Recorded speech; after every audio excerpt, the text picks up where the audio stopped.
Hey guys, welcome back to Game 2 of LGD versus Dreamz. Game 1 is absolutely insane. Such a close game. We thought Dreamz was going to have a really tough time, but they really showed their true potential. Awesome farming, awesome split pushing, and pretty sick team fights. Yeah, I think with the exception of a few mistakes in terms of item progression and the way that they were caught off guard in the late game, Dreamz actually had quite an advantage there. Yeah, they did. They definitely could have won that game. There's no doubt about it, but LGD, they're the veteran team. They buckled down on the mistakes they made early. I think last game they did a poor job of bottom. Sylar didn't really have any vision, even though most of the roaming was going on him. But I don't think that's a mistake they'll make twice. They're actually going to pick up the, as we see in the bans, they actually pick up the anti-mage now. I think that's a hero they really don't want to give up this time around. Yeah, we'll see. We'll hop into the game in just a second here. And bans so far, we see a Lone Druid as well as a Bat Rider. Got a Lifestealer as well as a Shadow Demon from LGD. And the first pick ended up being a Magnus for Dreamz. So we are going to see some reverse polarities this game. Yeah, and that's such a good hero for a first pick. It does it all. You can offlane with it. You can mid with it. It's impossible to deny his farm in the mid lane, as you can just Bottle Crow, spam Shockwave. And the most important thing for a team like Dreamz, maybe they're at a slight disadvantage, but a Magnus evens everything up. No matter how far behind you are, unless it's something ridiculous, as long as a Mag can hit a big RP, the fight can always turn around. Yeah, and it's not just the fact that it does a stun, it's also the vacuum that it also can provide. It's like having a Darkseer on your team while also getting an AoE stun out of it, and it really can swing team fights if your enemies get a little out of position or slightly too grouped up when they do end up initiating for a gank. And LGD this time is going for the anti-mage. Apparently weren't too happy about the split pushing, and they're going to do it themselves. Yeah, and I actually think that's a pick more to deny Dreamz. I don't think they want to ban a hero like that. But I think more so they were just going to take it so they didn't run into the issue they had last game. Especially giving Anti-Mage plus a mag up with the cleave, the bubble hands he gives him. Yeah, it's amazing. If you land a good RP, we've seen clips of this recently at some other Western games. If you Magnus RP and Anti-Mage blinks in with a Battle Fury and cleave, he's doing 85% cleave, hitting almost everybody on the enemy team for full damage, and it just absolutely wrecks team fights if they, yeah, pretty much in all cases, because cleave does just a lot of damage, so not a fun combination to play with. So LG grabs also surprising Visage as well as Nyx Assassin. Do we see Visage that much in the Eastern scene? I do see him sometimes on Western teams. We saw him earlier tonight, but a little bit less common of a support hero in my experience. Yeah, and that's actually the second time we've seen it tonight. A pretty good offensive hero. Really wrecks tri-lanes. When you pick a hero like that, you're anticipating winning the tri-lane if you're going up against a tri-lane on tri-lane situation. And I actually really like the Gyrocopter pickup by Dreamz. I think they want to combo mag and then just go for that one big wombo combo where they can they get the big RP off the call down with the flat cannon.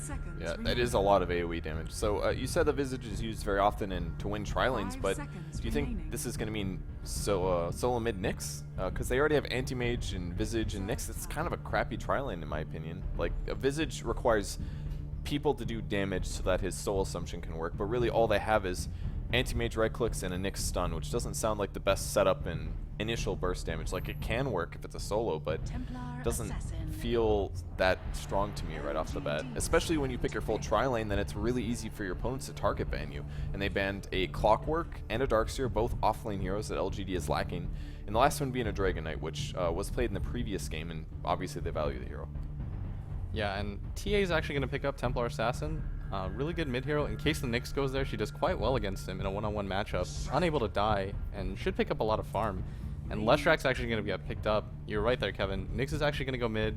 Leshrak, Visage should be going together. And what we need to know now is if LGD plans on picking a third hero to combo with that, and then letting the anti-mage actually just solo down, similar to what they did last game. What about like a mid anti-mage versus Magnus? Is that too greedy? I mean, you can drain his mana because he's a melee hero, so you have a slight advantage there. I mean, the reason I'm saying this is because Visage, Anti-Mage, Leshrak, they're having the damage and the stun, but that means they're going to suck at level 1 because they don't have a good setup. Visage either has to grab Grave Chill to help set up the Lesh stun, or he has to grab Soul Assumption and just hope Lesh can land his stun. I'd imagine the anti-mage isn't going to go mid though, especially since they have a Templar Assassin. Oh yeah, that's right. Yeah, TA was. It's going to be the, I believe it's mag offlane.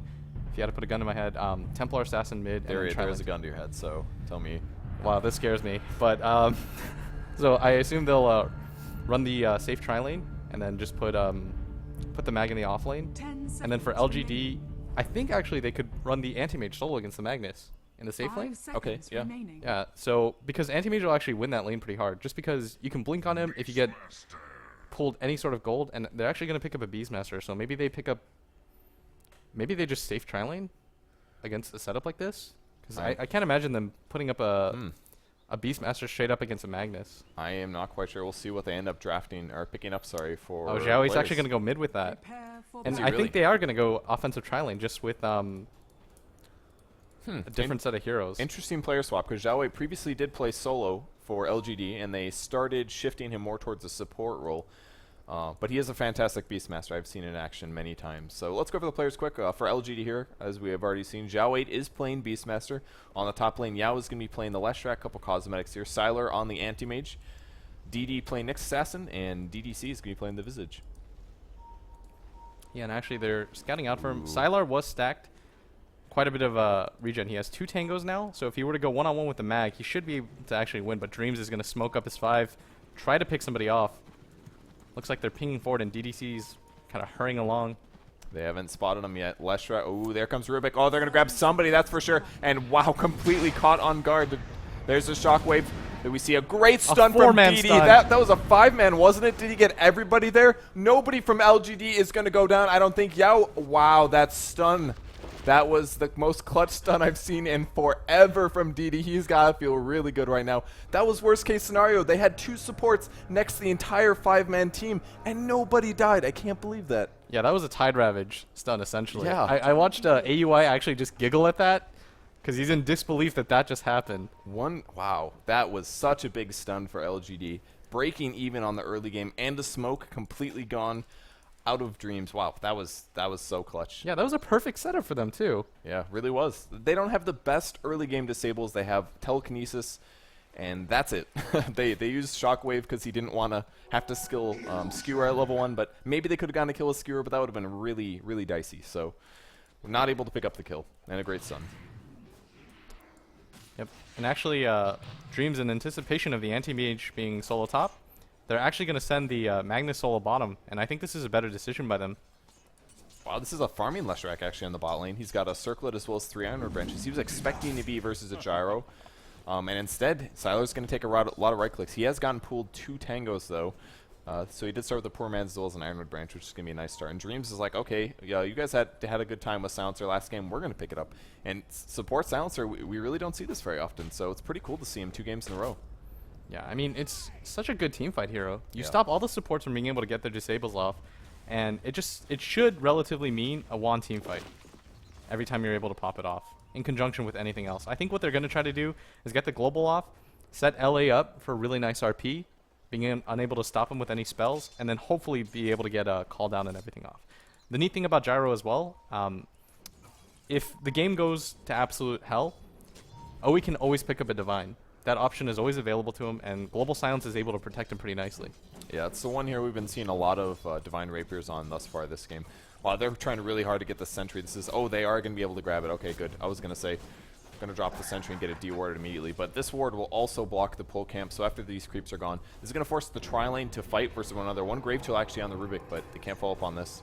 Not that big of a waste of mana, 70 mana here, and Aoi wants to finish up the neutrals if possible, but once these are gone, it's going to allow Dreamz to actually pull to this large camp here, and it should mean that their EXP should be fairly equal, which will be a nice advantage for them, or at least allow them to break equal. Yeah, they're absolutely going to need to do something about the pull. As long as LGD is actually able to get the pull off, they should be able to do quite well in this lane, actually, just with the level advantage alone, meaning Dreamz has all the pressure on the world on them. The one scary thing about offensive tri-laning, Kevin, is that you need to do well in your offensive tri-lane. Yeah. They're putting a lot into this. If it fails, then the Anti-Mage gets free farm and the Gyro gets nothing, and you're absolutely just relying on RPs at that point to win the game. Yep, and if we even check the hero levels already, the 2 supports are still at level 1, whereas that double pull that they just performed puts DDC at level 2, a very important level for Visage, gives him a disable and the nuke. And DD hasn't put a skill point in yet. He's not quite sure if he wants to do Carapace or Mana Drain. It most likely will be the Mana Burn, though, as they do try to burst somebody down soon. Yeah, and actually, Xiaowei doing quite well middle against this Templar Assassin. Surprisingly not being denied a little more than I thought he would. That's really impressive, guys, honestly. It's so hard to last hit versus a TA who gets a bonus 40 damage at this point. She's hitting for about 100, and Zhao Wei has still managed to go equal on last hits. Now, he does have the benefit of AoE, and the lane is constantly pushing, so he can rune control, but still really, really nicely done by Zhao Wei. Yeah, that's the best thing about going the inner beast build, just because as long as you spam axes, it's impossible for Jules to contest the lane, or for the rune, I mean. Because then he's just leaving a lot of creeps on the table. And you can't really do that as a mid. So Zhao Wei being able to push out the lane, get free runes, not lose any XP on top of that.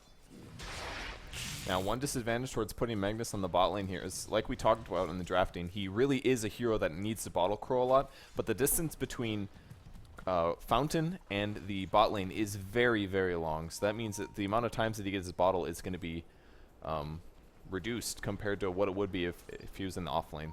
So Yeah. that's The issue is Jules also needs to bottle crow. So now the courier's being overworked, Kevin. it's almost like they need 2 couriers, but will they buy it? I don't know if they will.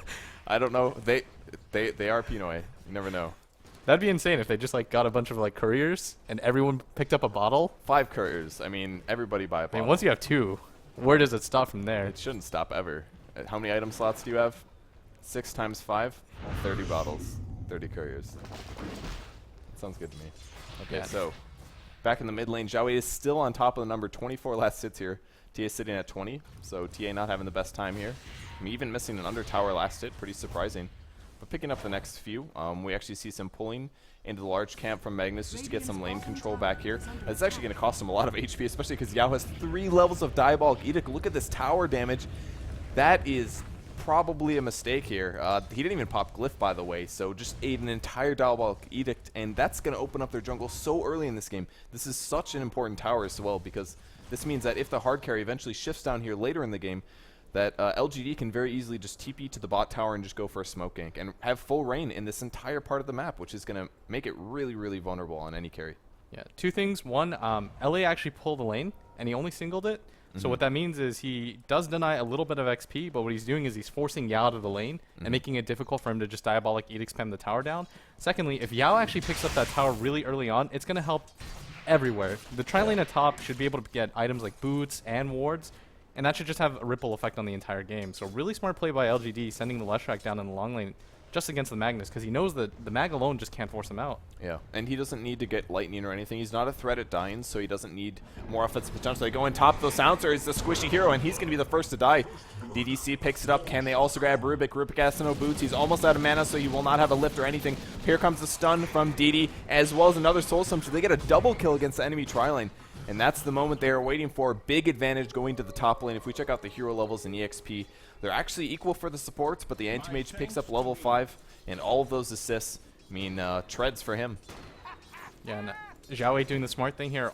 I noticed all the Chinese supports, the mid never ganks to the tri-lane. He actually goes for the long lane just to set up, and this should be a free kill on LA, and that should mean a tower as well with that. Oh, that was so good. The creeps did tank a lot of the Edict damage, but easiest ever split earth from a non-moving target, Axe Roar, and they very possibly could take the tower from here. 14 seconds left on Magnus. I don't think any of the Radiant team can afford a TP scroll this early in the game. The supports are saying, okay guys, we'll just go try to make it in time, but they're not going to. It's over. Edict is going to get casted. They can glyph this. It's going to buy them 5 seconds, but I think the last bit of Edict is going to finish this tower off. And here it comes. Tower gets killed, so LGD opens up the jungle. Zhao Wei can go back to the mid lane, sappy XP until his next roar, and this really, really messes with Dreamz. Yeah, Yao actually has crazy farm. He's leading the game with 37 CS. Wow. He's picked up a kill, and he's got a tower. Like, he's going to be a force to be reckoned with. Whereas LA, he just has a bottle boots and a stout shield. Not really too leveled. He's only level 6. Yao is level 7.5. So, I mean, this game just not going the way of Dreamz. LGD doing a really good job of scouting out the lanes. They knew the mag. You know, I anticipated the mag going top. So I'm assuming that Dreamz did as well. And we're like, oh, we'll just kind of screw with him and we'll send him bottom. But then LGD sniffing that out once the smoking came at top. Yeah. Yeah, it really messed things up. I want to talk about Leshrac's item build a little bit. He's having a great game like we just talked about. He opted for a Treads with a Bracer, and I'm a little surprised about the Treads. For carry Leshrac, sometimes we see more of a snowball item build, like a Bloodstone. It seems like he's going more that just, I want to be a tank support-ish item build that we normally see from Leshrac. Do you agree with this, or do you think you should have gone something else? No, I actually definitely agree with this. I think that Bloodstone build is actually really greedy to do. I mean, it's my favorite item in the game, but it's actually just a really greedy thing to do, and it makes it so that Yao's going to spend a lot more time farming than he is fighting. Whereas if he picks up this drum or this bracer and he's going to turn it into a drum, or even if it's just for that extra HP, because he's got so little of it, I think just using it to constantly fight is going to be quite a big advantage. All right, well, we'll see if he can make something happen. He's actually killing Ancients right now. Little fun facts about Diabolic Edict. It's composite damage, which means it affects magic immune units as well as buildings. So that includes Ancient Camp. So a little bit of slow in DDC as TA is looking for a kill, but she just has Phase Boots and a Wand. So slightly outdated TA build. A lot of the Western scene goes for Treads right now, but there is definitely still some merit in the Phase Boots. It's going to hurt your mana pool a bit because you can't Tread switch on Refraction, and Bottle doesn't do nearly as much, but it will help you kill weak supports early on a little bit better. Yeah, the issue with this offensive tri-lane too is that now they're trying to force the issue a little. Oh my god. Ooh, they're going through. They're going to lift on the Visage. Curse as well, and he's running for his life. There's the slow. He can cast one Soul Assumption, but the Rocket Barrage doing some pretty sick damage. Great stun from Yao. He comes just in time with the level 4 Edict. This is a serious amount of damage in the early game, and he does get picked off. Treads are paying off. He's not dead yet. Even a Roar. That's on TA. The axes come through. They get him. 4 dead heroes at 9 minutes, and we're looking at a 0-7. This game is nothing like the previous. Yeah, and actually, did you see how the way they distributed the damage? Everyone took a little bit of damage, and then they just kind of recycled, and then the heroes came back around, did all the damage they could. Fantastic rotation by LGD. A bit of a misplay by Jules. He came up top, so he represented that they wanted to dive, so it was easy for LGD to just wait. Visage is actually quite a tanky hero. They wait for him to get gone on, and then everyone just TPs in. So they're actually maximizing the farm here, and I mean, that Edict just did so much damage. You ripped him apart. And now he's got an Ogre Club as well on top of that at 10 minutes. Oh man, he's going to get a BKB so faster. He actually hasn't even skilled his ulti yet, just level 8, so not too surprising here. I expect him to just go stun Edict ult at this point. As long as he has decent mana and the push continues. Level 4 Edict, that's a dead tower mid. TA's going to try to slow this down, but if she gets close, the Edict can break the shields, and that's the tower. Beastmaster gets it, first stun, Axes, second follow-up, but they don't have Edict. It's going to be a little tough to kill him, but he can go meld. Do they have detection of any kind? They don't, actually. He's going to be just fine. I'm sure he was checking that as well. But they get another tower. Top tower is going to be traded. Gyrocopter picks that one up just about to finish his Phase Boot, so he's quite behind at this point. But things are slowly getting out of control here for Dreamz. Yeah, and things are just snowballing. They're able to actually just fight through mid. The Glyph is actually still down, so they should just take this for free. And DD's going to go Invis as well. Level 6 at 10 minutes with the support Nyx, doing quite well for himself. Nobody should have Dust at this point as well. There's a slow on Zhao 8, running for his life here. He's going to pick up a mech quite soon. Only about 700 gold away. That's pretty good. 12-minute mech on a Beastmaster with Arcane Boots. I mean, it's all right. But I mean, once he picks up that mech, how is Dreamz supposed to engage in a fight? Like, what exactly are they supposed to do? LGD actually has quite a tanky lineup, and Silencer isn't even close to global. He's level 4 right now. Where is he supposed to pick up levels? Yeah, it's very different than what we saw in the last game. He's actually doing a very different skill build. He's picked up Curse of the Sound as well as Last Word. I kind of like this build.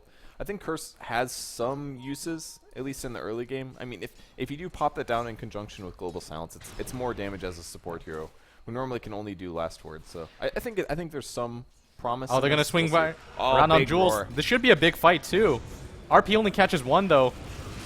They're going back in, looking for another stun. They landed on TA. They caught him before he used Refraction, but things are looking very good for LGD. They want the mech now, but they don't have it. And even Yoshi's getting low. The bats go in, do a ton of damage because Rubik has very little armor. Great double stun here, and another Soul Assumption puts him so low.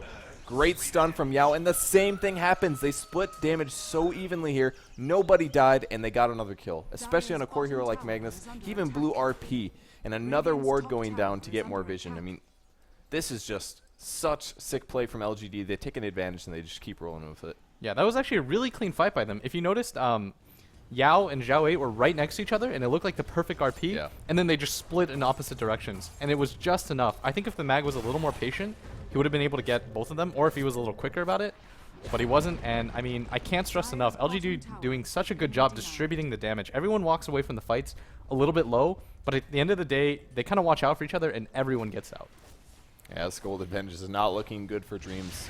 Over 5,000 gold advantage this early in the game is insane. DD even looking for kills so aggressively because he knows they probably can't afford sentries. He's going to go on the Rubik first. 1 hit, 2 hit, mana drain, puts on the Carapace, going to reflect some damage. He might pay for this one, but he's got a 7-charge wand at least. And wow, he's taking such little damage from these guys. I can't believe it. He makes it out so easily. He just walked away. Yeah, no damage coming the way of Dreamz, and actually JYC going to be picked up now too. A little bit of an overextension. He should have been going down the hill a little sooner, but Xiaowei just runs forward. You know, Silencer just has regular boots, not able to get out of there, and he's only level 5 right now at 13 minutes. And this really is the vulnerability of Silencer and why he sometimes doesn't get played. And I've seen this, I think when Silencer first hit the draft pool, I remember watching a Mouse game. If you get behind with Silencer, he is the easiest food ever. Doesn't have a hard stun, doesn't have very good strength gain. He's not able to forward things like Force Staff. A gank comes on Gyrocopter top. DD is going in. He's looking for the stun. There's not a lot of juke points. He does have a TP scroll. He's got to try it, but DD's just going to blind stun. There's not a lot of places he can hide, and that is a guaranteed kill on the enemy's carry. 13-0 LGD. I can't believe this is happening. Like, after the last game, it looked so close, but maybe it broke their confidence. I don't know, but I think their lanes were arguably a lot better as well. There's a lot of things to point out. Yeah, it looked like LGD played things reactively, whereas Dreamz fell behind, so they kept trying to force things this game. If you notice when Jules went at top, instead of just getting out of there once he got spotted, he actually hung around. They waited, they ate that, they did that underground railroad thing that Lumi always talks about. They tried to eat the tangos through, but then they had to dive by a tower, and it just wasn't good. Yeah. They were so close to getting kills there, but like you said, they showed. And that's how things turned out. Mech's coming for the Beastmaster. They have a medallion as well, surely on one of these 4 heroes. Visage, I believe, I would guess. Oh, at bottom, JYC is going to get picked off too now. Oh, man.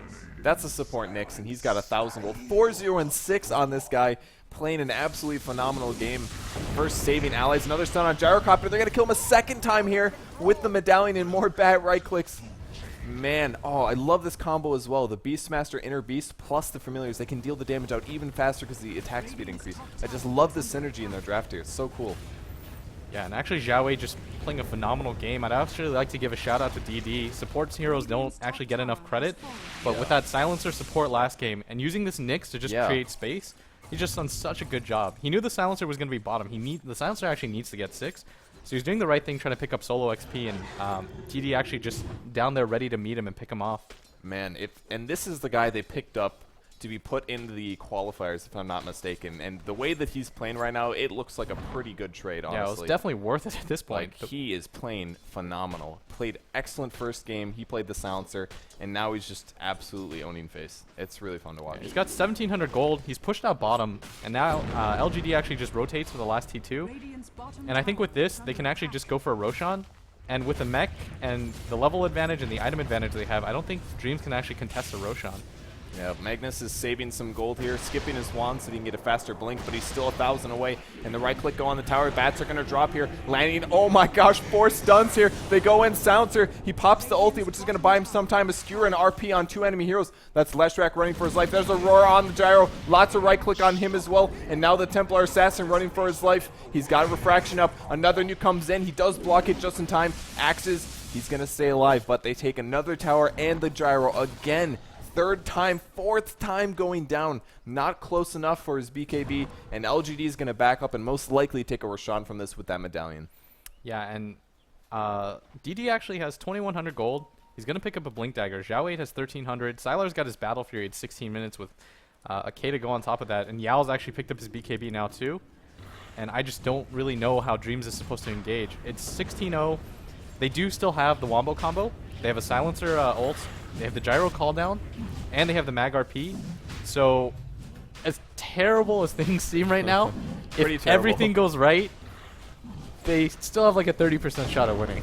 That sounds better than nothing. It really does. The first round, they surely have got to get at least a little confidence out of this game, though. They played so good in game 1, but it's looking scary. The Leshrac actually a second ago had more GPM than the Anti-Mage. Not very common for Soul. JYC's going to get picked off again. Puts last word down. The axes are going to kill Steel. Xiaowei's happy with that one. Even a Anti-Mage ulti, actually. So, no Silencer, but at this point, again, he doesn't do that much. Global Silence is on cooldown. He's got last word, and he was a little bit too far forward. They actually had wards up. Oh, he just placed this. Oh, and the RP goes off on LA, and they're going to initiate on him, and no RP this fight. Really? He RP'd on that. Oh, no, he didn't have it. As well. Yeah. Okay, so they catch him. Oh, they roared him. Okay. Yeah. Roared the Magnus, and Magnus goes down. So 2 dead heroes now. They're going to take the mid racks at 18 minutes here. Pretty good gold advantage, I assume. Yep, 15 climbing combat. This could be a comeback game. They have more kills than there are minutes in the game. That's pretty good for being a one-sided game. 19-0. This is the LGD we're expecting to see in the qualifiers. I'm proud to say I have them on my compendium for first place. Yeah, as did I. It looks like Dreamz is going to go down here. Still fighting, though. I don't anticipate them being able to engage, though. I think LGD is actually just going to back out here, play really safely, and then just do the same thing to top. Yeah, they totally can. I love Anti-Mage's build as well. I normally don't recommend grabbing an early Vlad's after Battle Fury, but when you're this far ahead and you're totally ready to push, that extra 5 armor actually helps a ton for your creeps and allied heroes. Especially against a TA, it's all physical damage. The extra 5 armor will help out a lot. And Gyrocopter, it helps against their main carry source of damage. So Vlad's pickup here is worth it. He doesn't need the Manta that bad because he's about to just take more Raxes. And once they get a second Rax, this game is more or less over. So they've got to hold on before they get that. LGD is just playing so phenomenally. If you saw the fight at bottom, when the call down came, they all instantly split, and neither of the rockets hit them. And then when the mag runs in to RP, nothing hits them as well. Wow. That's just so tough. DD level 11, so he's got a huge duration on his Vendetta. He's got a Blink Dagger, so he's going to run into enemy team. Smoke is dispelled, and he realizes as he blinks away, everything Dreamz is doing is just getting shut down. This one per chance. But LGD is going to be laughing about that one. GPM on the support hero is higher than the carry. That's how bad things are right now. Buybacks, I don't even think they matter that much. It's going to be so hard for Dreamz to get a kill on LGD now. Yeah, if I were Dreamz, actually, I wouldn't. I mean, don't save for buyback. Just buy out all the items you possibly can for that one fight. I mean, if they can engage really, really well, and LGD gets a little too overconfident and then gets 5-man RP'd, maybe there's a comeback in there. It's going to be tough. They don't have a Blink Dagger still. 1,500 gold on Magnus, so he's going to have to skewer for it. A little last word to keep Anti-Mage's HP down. And he actually does pick up a Vlad's Yasha, so really strong Anti-Mage for 20 minutes when your opponents have this little farm. Yeah, and Ellie's actually just going to wait in the back. I actually think he should pick up something like a Smoke, so he doesn't get initiated on with Roar, and then try to skewer in an ult. Man, if they have any left, they use that one right at the start of the game. I think they're going to be a little limited on smokes here. They actually go in. There's the stun on the Gyrocopter. He still doesn't have BKB. He goes down immediately, and Sylar being really aggressive. He's like, go ahead, RP me. I've got the Aegis. I don't care if I get stunned. It doesn't even matter. Bats are going in, try to stun. Zhao 8 does not quite have his egg in him, so his ulti actually hasn't even used it. DD has popped, and the tower does not have a glyph, so it is going to fall very shortly. Top racks dropping. They're doing everything they can. Great double stun. Anti-Mage goes in looking for the ulti to finish things off. He grabs the Magnus and the Silencer. That's 4 dead heroes, and that's going to be a second Rex going down. 24-0. Good game is called, and Dreamz is going to lose 2-0 versus LGD after looking so good in game 1. Can't believe it. Yeah, that offensive tri-lane, they put a lot of hopes in it. It didn't pan out as well as it could have. They got picked off a few times. Then that time that Jules rotated top, if you notice that Zhao 8 actually went for the long lane to try to get Yao an even bigger advantage. I think that was the right thing to do there. And when Jules showed himself at top, they knew they were going to overcommit to that, and then they were able to just turn it around, and from there, the game is just completely snowballed. Yeah, they got those first couple kills just based on solid lanes and good play. And then once you win the first few team fights that one side, can he skewer back? Here comes some kills, guys. Dreamz is getting at least one. Oh, no, it's not Styler. Zhao 8 goes Scepter. They get nothing. I can't believe it. Oh, my God. Now they're just... That is... Oh, DD. No, he's got a blink. He's okay. No, he's so good. I thought for sure somebody... Oh, oh there it is. Oh, and then he blinks out. All right, he's got an iron. He's fine. Man, nothing. They won't give him a single kill. They're not even giving them pity kills at this point. 0 pity kills. They went for the fountain farm. Man. That is... Yeah. I don't think they had time to be honest. Yeah, that game was like, keep my hands on the keyboard until I win. Do it, Sylar.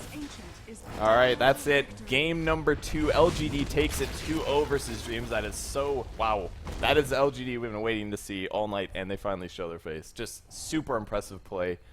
Absolutely shut them down. Yeah, they rotated so well. That's the first thing I want to point out. Zhao 8 was able to get ganks going really well. Every time he roared, something came out of it. Yeah. And what I'd like to note as well is, gosh, I can't believe they had the guts to put the Leshrac at bottom with that pick there. I mean, we thought he was going to be a super... Yeah. It just worked out so phenomenally for them. Being able to take that tower at, like, what, 7 minutes once that first gank came in? And then from there, the game just completely snowballed out of control. Yeah, it really did. So that's it for us tonight for casting. This is Purge and Blitz, and we'll send it over to the analytics desk. Thanks, guys. A slightly less exciting game than game 1. It was a very one-sided stomp right from the get-go. Dreamz, the closest kill they probably came to was that game ended. It was really close. Yeah, they had him. It was like 60 HP, right? Yeah, It's really He close. Ghost Sceptered and then he got Magnus Shockwave. Ooh. Yeah, it was Okay. close. Well, Um, unfortunately, that game, not even Yeah. close. It was a straight out up pick. So LGD, they picked like Anti-Mage or Lashak, the two supports could go wherever the tri lane of Dreamz did, Yeah. and Dreamz had a really weak tri lane, like Gyro, Rubik, Silencer. On paper, it's like, okay, we have a lift into like a lot of nukes, but it doesn't really work out. Like Silencer, like everyone, when he first sort of got released into CM, everyone's like, whoa, this hero's gonna be so imba, but he's sort of a statue as support. He doesn't really do anything for the early game, and he really needs levels, and Dreamz had two very, very level dependent supports in an aggressive try that got 0 kills, Yeah. and Rubik was level 5 at 20 minutes. I feel definitely as an offensive trial, it just doesn't work. If you're keeping that, if you're going trial versus trial in your safe lane, maybe it's a different story. But going up, Anti-Mage isn't all that bad in an offensive trial against offensive trial. He really isn't. He's really tanky. Like, how you can't kill an Anti-Mage. No. Like, I mean, with that tri lane, you just can't kill him. He could have been like sack for something. He still would've got EXP. And one thing I do want to mention is how well Zao8 played mid. If you saw him, every time the TA went up to harass or anything, he would pull the creeps away. His aura would let the creeps burn off the refraction charges, and then he would axe the TA, and then he would just right click the TA back. Okay. So he was able to do pretty well mid. I think Dream thought that their TA would crush mid, and they were sort of banking off that. at one point, he had 14 CS and TA had 12 CS. Yeah. It was pretty much dead even, and if anything, you give a slight edge to the Beastmaster. But if Beastmaster breaks even in that lane, he's gonna have so much mid game impact. Yeah, TA never. I mean, no one ever got involved. Though he didn't get a single kill the entire game. But LGD from start to finish controlled the whole game. There's probably more to say about game one. You've only got through half your notes, but that's game two. I'm interested in seeing where we're at here now in the brackets because we've got one more best of 3 coming up next. With I was about to say Dignitas winning that game because I'm talking. You're like looking at this Dignitas jersey with LGD winning. Game 2, we're gonna take a look at an updated bracket. I believe they go on to verse the winner of the first best of 3. Well, I know they do. They're going to be going up against First Departure, which is our next match in our almost updated brackets. I'm sure Kawa can do some wizardry and update it. 5 seconds, 4 seconds, 3 seconds, 2 seconds. You're fired.